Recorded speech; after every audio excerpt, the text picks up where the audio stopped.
آپ کے سوالات ریئل ٹائم یہ پرچیوں کی شکل میں میرے پاس آ چکے ہیں. انہیں ہم بعد میں ڈسکس کرتے ہیں. پہلے ایک کرنٹ ایشو کے طور پہ کافی عرصے سے لوگ مجھے کہہ رہے تھے، میں اسے اوائڈ کر رہا تھا، لیکن میں چاہ رہا ہوں چلیں اس کو بھی ہم ٹاپک کو ڈسکس کر لیتے ہیں. پچھلے دنوں آپ کو پتہ ہے کہ دعوت اسلامی کے جو امیر ہیں مولانا الیاس قادری صاحب، انہوں نے ایک سلسلہ شروع کیا جس میں جو ان کی ذات کے حوالے سے اور ان کی جماعت کے حوالے سے لوگوں کی ریزرویشنز ہیں، وہ ان کے جوابات آ کے خود دے رہے ہیں اپنی زندگی میں. یہ بڑی اچھی بات ہے. ہمارے تو وہ ایکس مرشد بھی ہیں، کیونکہ آپ کو پتہ ہے میرا آلموسٹ 10-11 سال کا پیریڈ زندگی کا گولڈن پیریڈ، سمجھ لیں اسکول لائف سے لے کے انجینئرنگ یونیورسٹی سے فارغ ہونے تک، 1991 سے لے کے آلموسٹ 2000 تک، بلکہ 2001 تک آلموسٹ وہ دعوت اسلامی میں گزرا ہے. تو الیاس قادری صاحب کو یعنی پرسنلی میں بڑا قریب سے جانتا ہوں. 1999 میں کراچی بھی حاضری ہوئی تھی ان کے پاس، نماز بھی ان کے پیچھے متعدد نمازیں بھی پڑھیں، ان کے گھر بھی گئے، بلکہ اکٹھے بیٹھ کے کھانا بھی کھایا.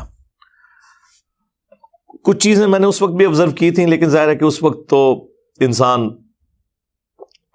عقیدت اور پلس علم اس کشمکش کے درمیان ہی چل رہا ہوتا ہے. پھر آہستہ آہستہ معاملات کھلتے گئے. وہ ایک الگ سے ایک میری سٹوری ہے، وہ چھوڑ دیں اس کو. فی الوقت ہم اسے ڈسکس کرتے ہیں. اس وقت تازہ تازہ انہوں نے 2001 کے اندر عالمی مجلس شورا انہوں نے بنائی تھی اپنی دعوت اسلامی کی، اور اس میں حاجی مشتاق قادری صاحب جو بہت بڑے نعت خواں تھے، ان کو پہلا انہوں نے اس کا سربراہ بھی مقرر کیا تھا. لیکن وہ اس وقت کسی عارضے میں مبتلا ہو کے ینگ ایج میں ہی ان کی ڈیتھ ہو گئی.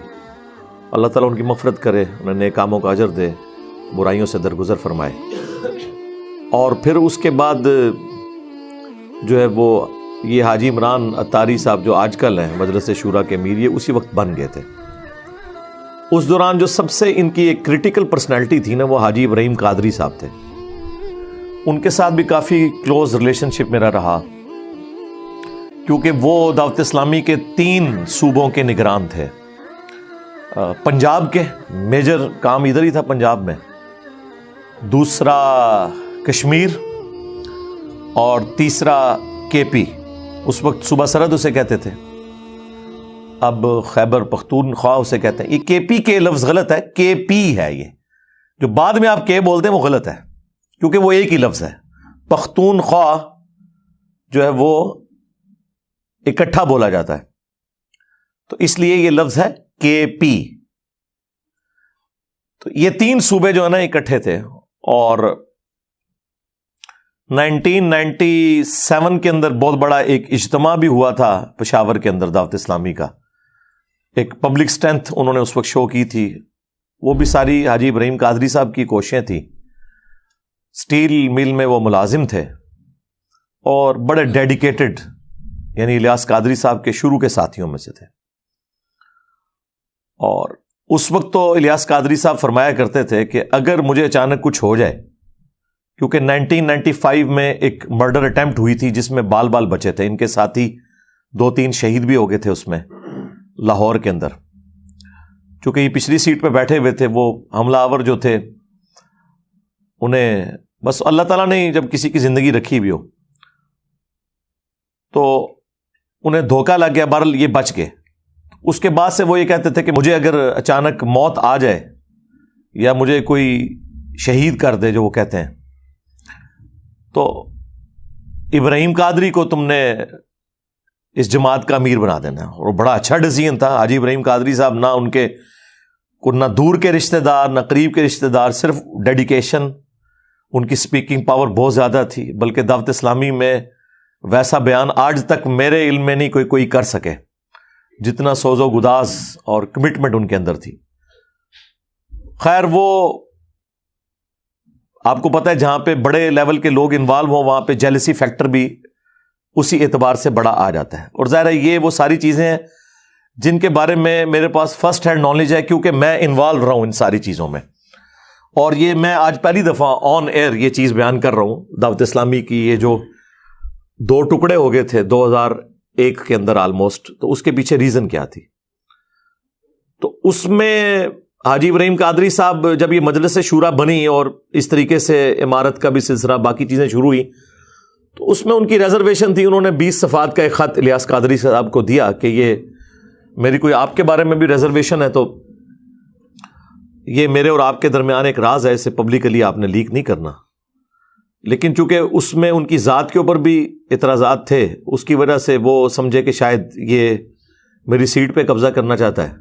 حالانکہ اس سے پہلے وہ خود کہا کرتے تھے کہ سب سے زیادہ اہل یہ بندہ ہے. بہرحال پھر ساتھ کان بھرنے والے لوگ بھی موجود تھے جن کو خود اس پوسٹ کی لالچ تھی، ورنہ مجلس شورا کے پہلے امیر بننے کا اگر کوئی حقدار تھا تو حاجی ابراہیم قادری صاحب تھے.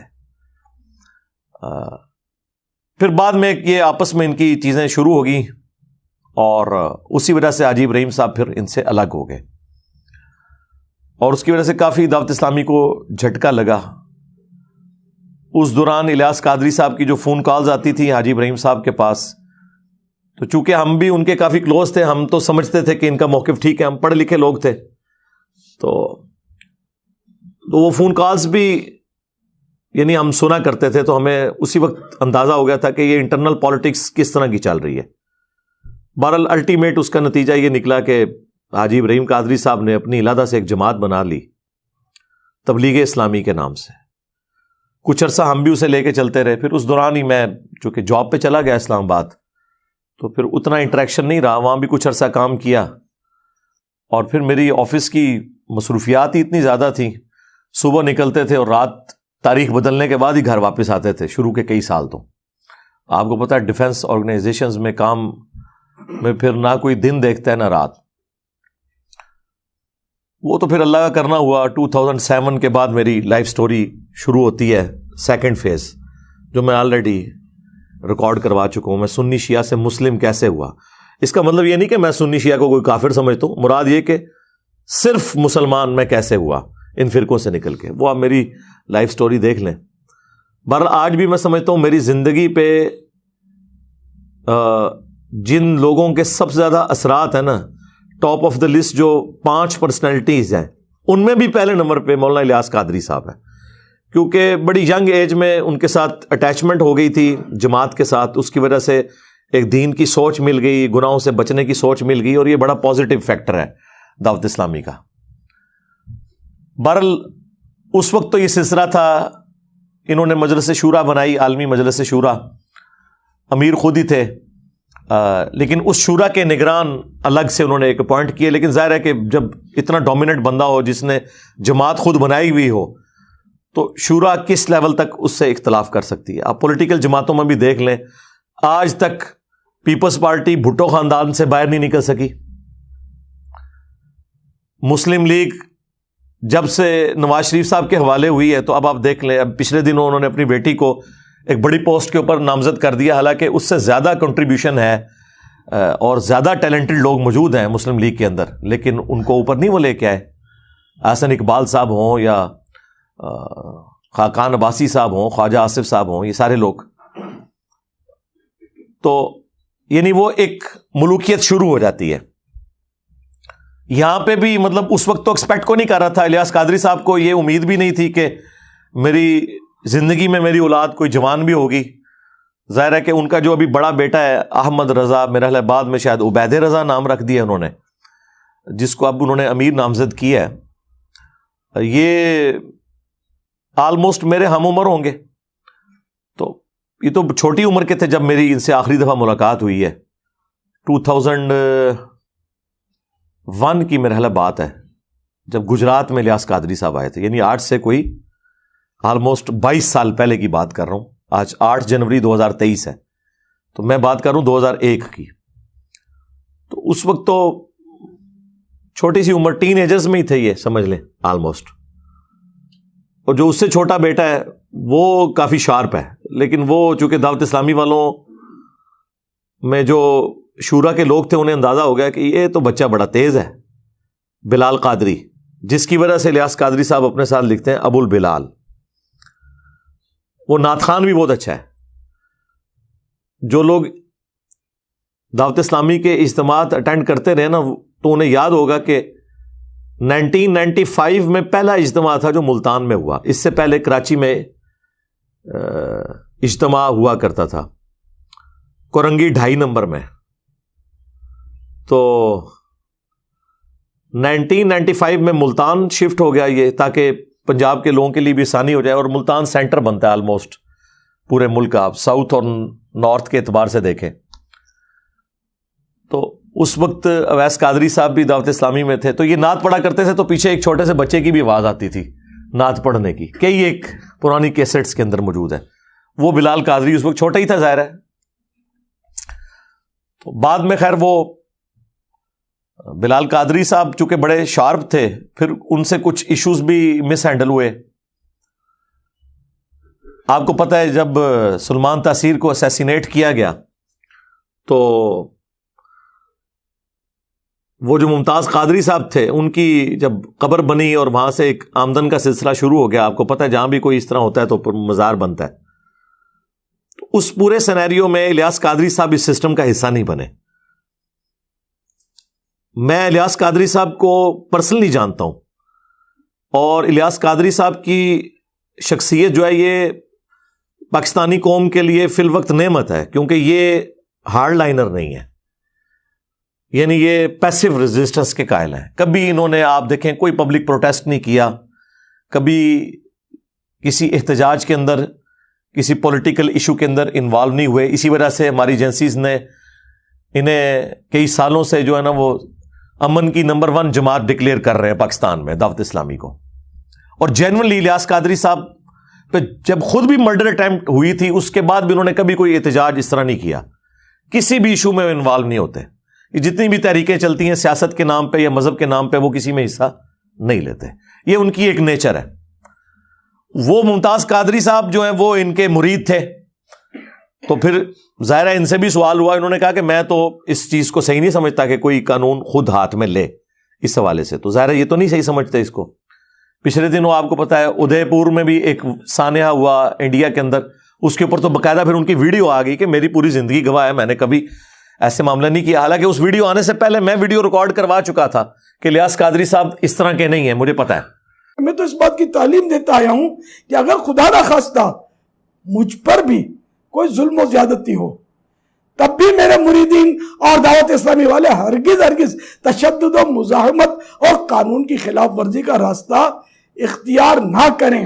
میرے انتقال کے بعد بھی موجودہ سیاست اور سیاسی سرگرمیوں, ہڑتالوں, احتجاجی ریلیوں اور دھرنوں وغیرہ سے دور رہیں اور پرامن رہ کر لوگوں کو نیکی کی دعوت دیتے رہیں. ادے پور ہند میں ہونے والے قتل کے واقعے میں بھی کیونکہ دعوت اسلامی کا نام لیا گیا ہے اس لیے وضاحت کرتا چلوں کہ یہ بھی چند افراد کا ذاتی فعل اور ان کا پرسنل میٹر ہے جس کا دعوت اسلامی سے, مجھ سے اور میری ترغیب و تربیت سے کوئی تعلق نہیں. اور اس وجہ سے ہی دعوت اسلامی کے علاوہ جو باقی بریلوی مکتب کی جماعتیں ہیں جو تھوڑی ہارڈ لائنر ہیں, جس طرح TLP ہے, تحریک لبیک, یہ لوگ بڑے ناراض ہیں الیاس قادری صاحب سے انٹرنلی کہ بھئی یہ تو کوئی ہمارے ساتھ کسی تحریک میں شامل نہیں ہوتے. ایون ممتاز قادری کے جنازے میں شامل نہیں ہوئے, ایک بہت بڑی ایک ایکٹیویٹی تھی.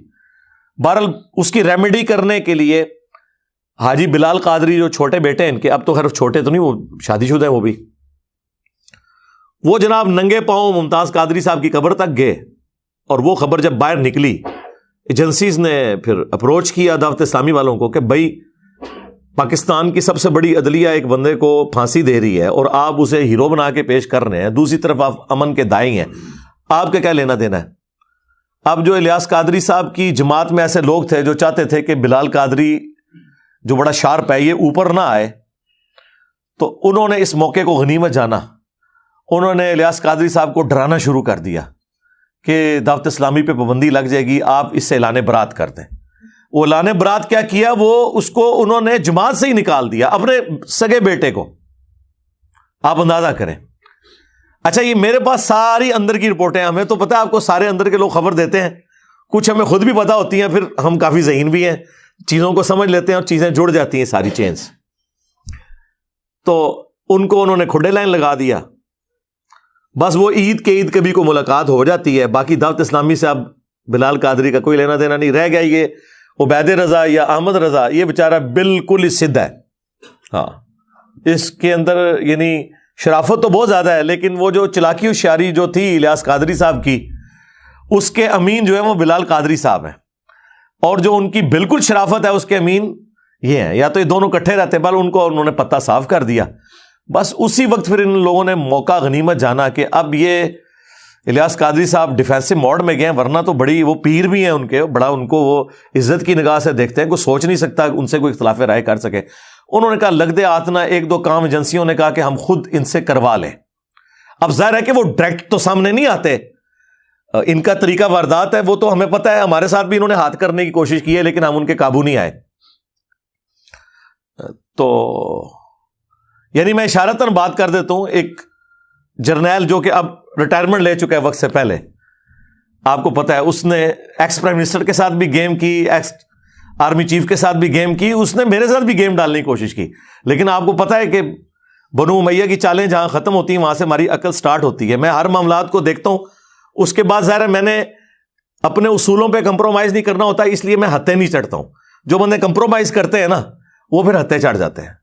خیر, ان لوگوں نے ان کو اس طرح پٹو ڈالا کہ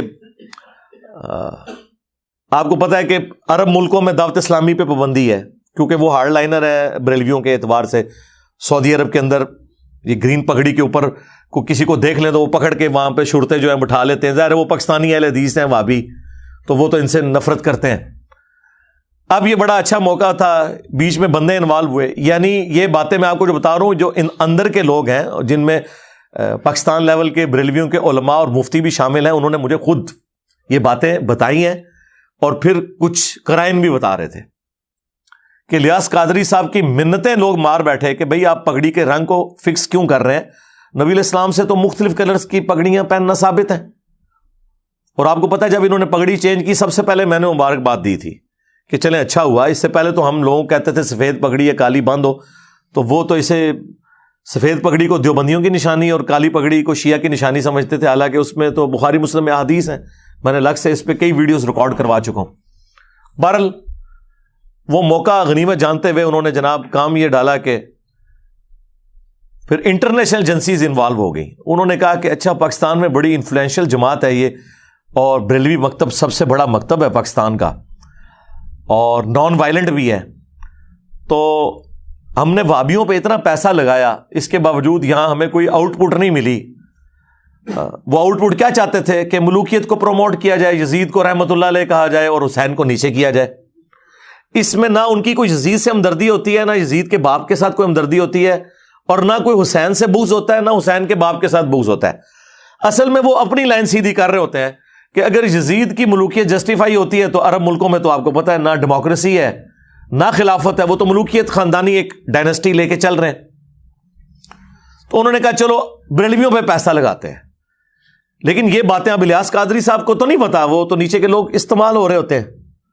انہوں نے پھر جناب بیچ میں ان کے گھسے کہ جی آپ لوگ کچھ ہمارے لیے معاملات کریں تو کچھ ہم آپ کو ریلیف دیتے ہیں, آپ کو مکہ مدینے میں مرکز بھی دے دیں گے, بنانے کی اجازت دے دیں گے. تو دو کام آپ کریں, ایک تو اپنی پگڑیوں کا رنگ چینج کریں. اس میں پاکستانی ایجنسیوں کا بیچ میں بینیفٹ یہ تھا کہ گرین پگڑی سے ایک جماعت بن جاتی ہے, ایک یونٹی ہوتی ہے, اور یہاں تو وہ کسی جماعت کی پاپولرٹی کو برداشت نہیں کرتے, نہ کسی پرائم منسٹر کی پاپولرٹی کو برداشت کرتے ہیں, تو وہ کوئی نہ کوئی معاملہ چلا دیتے ہیں اس کے خلاف. بہرحال انہوں نے کہا کہ ٹھیک ہے جی آپ پگڑیوں کے رنگ چینج کریں, رنگ چینج ہوں گے تو یونٹی خود ہی ٹوٹ جائے گی. ایک نہیں, اب وہ رنگ کیا چینج ہوئے ہیں, وہ ایسے عجیب و غریب رنگ پہن رہے ہیں, بندہ کہتا ہے یار یہ کون سے رنگ پہن لیے انہوں نے. اچھا ایک تو یہ کام کروایا, دوسرا انہوں نے ان سے یہ کہا کہ بھئی آپ کو پتا ہے کہ حضرت امیر معاویہ رضی اللہ تعالیٰ عنہ کے خلاف بڑا پروپیگنڈا ہو رہا ہے یہاں پہ, شیعہ رافضی جو ہے وہ کر رہے ہیں. حالانکہ مسئلہ یہ نہیں تھا, مسئلہ اپنی ملوکیت بچانا تھا, تو آپ جو ہے نا اس کے اوپر تھوڑا سٹانس لیں. تو اس میں پھر انہوں نے باپا جانی کو یوز کیا انہوں نے جناب وہ نعرے لگا دیے بے گناہ بے خطا معاویہ معاویہ. فیضان امیر معاویہ عاشق مصطفیٰ حضرت معاویہ زاہد و پارسا حضرت معاویہ خوب رو خوش ادا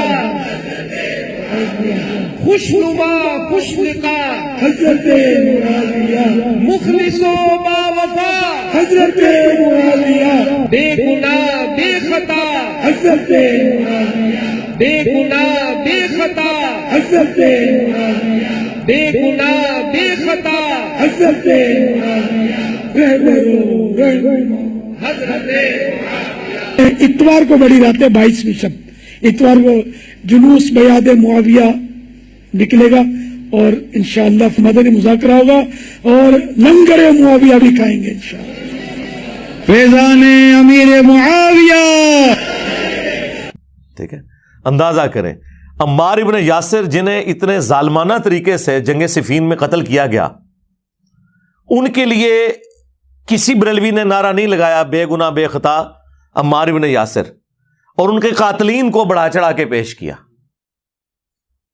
تو اب اس کی وجہ سے آپ کو ہوتا ہے پھر بریلویوں میں 2 دھڑے بن گئے. خیر اس شر میں سے بھی ایک خیر نکلا ہے. تو وہ 2 دھڑے بن گئے ہیں, ایک جو ہے وہ اب پرو بنو امیہ ہیں اور دوسرے جو ہیں وہ پرو جو ہیں وہ آل رسول ہیں, اہل البیت ہیں علیہم السلام. یہ پوری گیم اس سینیریو میں ہوئی ہے. یہ خیر یہ ویڈیو جب اپلوڈ ہوگی تو کئی لوگوں کے عقدے, کئی صحافیوں کے عقدے بھی حل ہو جائیں گے کہ اصل گیم کیا تھی پیچھے, یہ پگڑیوں کے رنگ چینج کرنے میں اور یہ بے گناہ بے خطا معاویہ نعرہ لگانے میں. بھائی الیاس قادری صاحب کو جماعت بنائے ہوئے 25-30 سال ہو چکے, 1981 میں انہوں نے جماعت بنائی ہے. کبھی انہوں نے کبھی کسی کنٹراورشل ٹاپک کو چھیڑا نہیں ہے. اچانک جو ہے وہ آخری عمر میں پہنچ کے انہوں نے جس کو کہتے ہیں چکی کے نیچے ہاتھ دے لیا ہے, یہ بات کر کے کیا ضرورت تھی. لیکن پھر وہ گھبرا گئے, ظاہر ہے پھر آپ کو پتا ہے ریونج جب آیا ان کی کئی مسجدوں میں درس بند ہو گئے, پنڈی مری کے پی سائڈ پہ. تو آپ کو پتا ہے وہ مفتی حنیف قریشی صاحب اور ان کے جو وہ شیخ ہیں حسین الدین شاہ صاحب, ان کا کافی انفلوئنس ہے, اس کی وجہ سے ان کے اوپر کافی پریشر آیا. پھر مفتی منیر صاحب نے بھی ان کو سمجھانے کی کوشش کی. الٹیمیٹلی انہوں نے اپنا بیان واپس لے لیا, یہ کہہ کے کہ میں آئندہ یہ نعرہ نہیں لگاؤں گا. یہ نہیں کہا کہ انہوں نے غلط نعرہ لگایا, اور ان کا میرا مطلب تھا کہ ان کی خطا اجتہادی ہے اور چونکہ اس پہ اجر ملے گا, اس کانٹیکسٹ میں نے کہا تھا. بھئی یہ تو نہیں تھا, آپ نے کہا تھا بے گناہ بے خطا معاویہ معاویہ. ٹھیک ہے, اور ظلم یہ ہے کہ جن پر ظلم ہو رہا ہے ان کا آپ نام ہی نہیں لے رہے, اور آپ یہ کہہ رہے ہیں کہ جی رجب کی تاریخ وہ جو 22 رجب جو شیعہ نے کنڈوں والی بنائی ہوئی ہے, انہوں نے امام جعفر کے کنڈے یہ بھی کرتے ہیں, اور شیعہ نے امام جعفر کے ساتھ ایک اور عقیدہ وابستہ کیا ہوا ہے, کنڈوں والا نہیں کوئی اور دیوبند اور اہل حدیث میں یہ ہوا کہ یزید میر معاویہ کا یوم وفات ہے, اس وجہ سے یہ لوگ مناتے ہیں. ہر ایک نے اپنی کہانی, اس پہ میری الگ سے ویڈیو ہے, سب بھی کہانی ہے. اس دن انہوں نے اناؤنسمنٹ کیجیے ہم اتنی مسجدیں جو ہے نا امیر شام کے نام پہ بنائیں گے. تو اس کی وجہ سے بریلویوں میں پھر ایک چیز وہ آنا شروع ہوئی کہ یار یہ کس طرف لے کے جا رہے ہیں. یعنی سنیت تو اس چیز کا نام ہی نہیں تھا. سنیت تو اس چیز کا نام ہے کہ امیر شام کو آپ نے لعنت نہیں کرنی, ان کی صحابیت کا انکار نہیں کرنا, انہیں منافق نہیں کہنا. باقی حضرت علی کے مقابلے پہ تو کبھی بھی کسی سنی نے انہیں صحیح نہیں سمجھا, خطا پہ مانا ہے. پھر اس وقت مفتی اشرف صاحب جو پاکستان میں سب سے بڑے آپ سمجھ لیں بریلویوں کے مفتی گجرات مراڑیاں کے اندر, وہ اس وقت حیات تھے. میں ان سے ملا بھی ہوں 2001 میں, اس وقت ان کا اہل سنت ماہنامہ نکلتا تھا, تو وہ ہم بھی یہاں منگوایا کرتے تھے. مفتی احمد یار خان نعیمی صاحب جنہوں نے جال حق لکھی ہے, وہ ان کے سب سے لائق ترین سٹوڈنٹس میں سے تھے. تو وہ اس وقت بھی سامنے آئے, انہوں نے کہا یہ تو بالکل ناسبیت والا نعرہ ہے, بے گناہ بے خطا معاویہ معاویہ, یہ تو ناسبیت ہے اس کے اندر. بلکہ انہوں نے تو وہ جرت والی بات کی جو بہت عرصے بعد میں نے بھی کی, ان کو سن کے نہیں, میرے تو کیفیت تاری ہوئی تھی تو میں نے بول دیا. انہوں نے تو اس وقت یہ کہا کہ میرا تو یہ عقیدہ ہے, میں اپنے اسٹوڈنٹس کو یہ کہتا ہوں کہ اگر بالفرض میں حضرت علی رضی اللہ تعالیٰ عنہ کے زمانے میں ہوتا تو میں حضرت علی کے ساتھ مل کے حضرت امیر معاویہ رضی اللہ تعالیٰ عنہ کے خلاف جنگ کرتا جنگ صفین میں. جو میرے دل کی بات ہے وہ یہ ہے کہ واللہ اگر کبھی اس زمانے کے اندر ہم موجود ہو یا میں محمد اشرف قادری موجود ہوتا تو میں تلوار اٹھا کے مولا علی رضی اللہ تعالیٰ عنہ کے ساتھ ہوتا اور مولا علی رضی اللہ تعالیٰ عنہ کی طرف سے حضرت امیر معاویہ کے لشکر کے ساتھ میں لڑتا بھی. کیونکہ یہ ہمارے عقیدے کا تقاضا. ناصبیوں کا نظریہ کیا ہے کہ جی دونوں مجتہد تھے, ہاں جی اب ہمیں یہ فیصلہ کرنے کا حق نہیں پہنچتا کہ ہم کہیں کہ کس کا اجتہاد صحیح تھا اور کس کا اجتہاد غلط. بے قصور و بے خطا حضرت معاویہ, یہ نعرہ مہم ناصبیت ہے, اس سے ناصبیت کی بو آتی.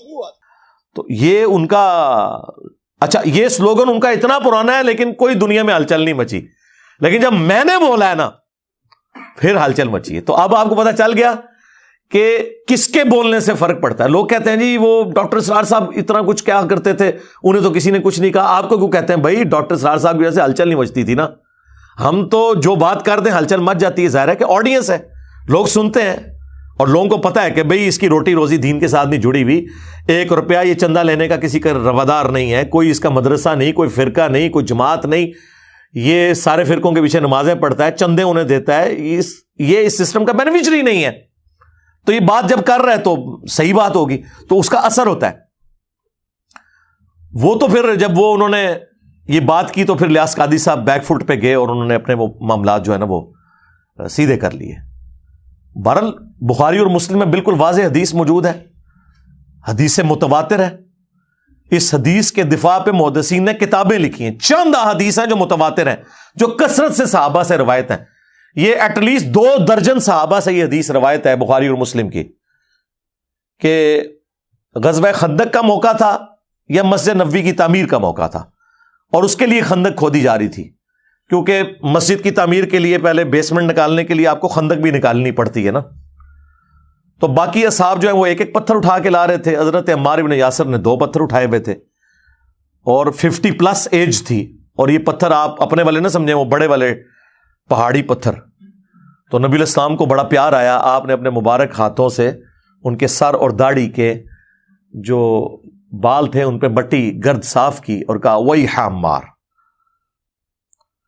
افسوس اے عمار, تقتلہ الفئۃ الباغیہ یدعوہم الی اللہ یدعوہم الی الجنہ, دونوں الفاظ ہیں, ویدعونہ الی النار. افسوس اے عمار, تجھے ایک باغی جماعت قتل کرے گی, تو انہیں اللہ اور جنت کی طرف بلا رہا ہوگا اور وہ جماعت جہنم کی طرف بلا رہی ہوگی. تو یہ نبی علیہ السلام کی غیبی خبر, پروفیسی, آلموسٹ 30 سال کے بعد آپ کی وفات کے پوری ہوئی. جنگ صفین میں حضرت علی رضی اللہ تعالیٰ عنہ کی طرف سے لڑتے ہوئے 93 ایئرز کی ایج میں عمار بن یاسر شہید ہو گئے, اور وہ چیز اسٹیبلش ہو گئی. وہ مسند احمد میں اوپر تلے کئی احادیث ہیں کہ ایک صلح حدیبیہ کے صحابی تھے ابو الغادیہ رضی اللہ تعالیٰ عنہ, ہم تو ظاہر احترام سے ہی نام لیں گے, انہوں نے حضرت عمار کو شہید کر دیا, اور اس کے بعد وہ روتے تھے کہ مجھ سے اتنا بڑا یہ کام ہو گیا, اور اس حدیث کو بھی یاد کرتے تھے کہ عمار کا قاتل اور مال لوٹنے والا جہنم کی آگ میں ہے. بلکہ حضرت معاویہ کو آ کے عمرو بن عاص نے جب بتایا کہ وہ تو عمار شہید ہو گئے, تو انہوں نے پھر آگے سے کہا کہ تم اپنے ہی پیشاب میں پھسل رہے ہو, یعنی لوگوں کو یہ بات بتاؤ گے تو تم اپنی پیشاب میں پھسل رہے ہو, اپنی کمزوری لوگوں کو ہائی لائٹ کر رہے ہو. ہم نے اسے قتل کیا ہے, اسے تو علی اور اس کے ساتھیوں نے قتل کیا کہ اپنے ساتھ لے کے کیوں آئے تھے اور لا کے ہمارے نیزوں کے آگے پھینک دیا, تو مرنا ہی تھا اس نے, یہ تو علی نے مارا ہے. استغفر اللہ. اتنی باطل تعویل کے اوپر مولا علی علیہ السلام تک جب خبر پہنچی تو انہوں نے فرمایا کہ اس کا مطلب ہے کہ پھر نعوذ باللہ حضرت حمزہ کے قاتل رسول اللہ تھے کہ نہ عہد میں لے کے آتے اور نہ حمزہ قتل ہوتا. یہ پھکی دی مولا علی نے, مولا علی بھی پھکیاں دیندے سن. فليتقدم بين الصفين محتسبا.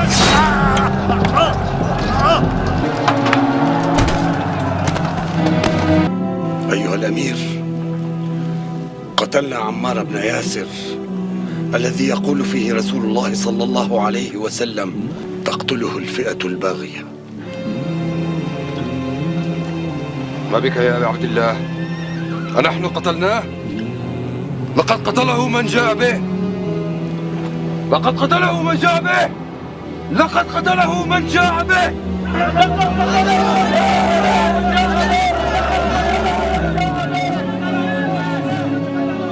إن صح تأويل معاوية كان رسول الله صلى الله عليه وسلم هو قاتل حمزة لأنه أخرجه معه لقتال المشركين يوم أحد.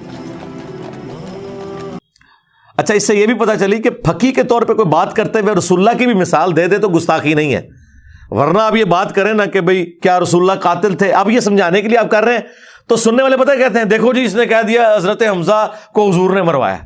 سمجھ آئیے آپ کو؟ پہلے یہ نہیں ہوتے تھے معاملات کہ کسی کی مثال دینے کے اوپر کوئی بات پکڑ لیتا تھا. بہرحال ان لوگوں نے وہ نعرے وہ والے نہیں لگائے بے گناہ بے خطا عمار ابن یاسر، نہ عمار ابن یاسر کی کبھی شہادت کا دن منایا، ورنہ تو لوگ پوچھیں گے کہ کس رضی اللہ عنہ نے کس رضی اللہ عنہ کے کہنے پر یا اسے خوش کرنے کے لیے عمار رضی اللہ عنہ کو شہید کیا. تو وہ اس لیے اس کو انہوں نے اوور لک کیا. بہرحال میں نے آپ کو پوری ہسٹری بتائی. اب اس پورے سینیریو کے اندر ان کے بیٹے جوان ہو گئے، احمد رضا صاحب.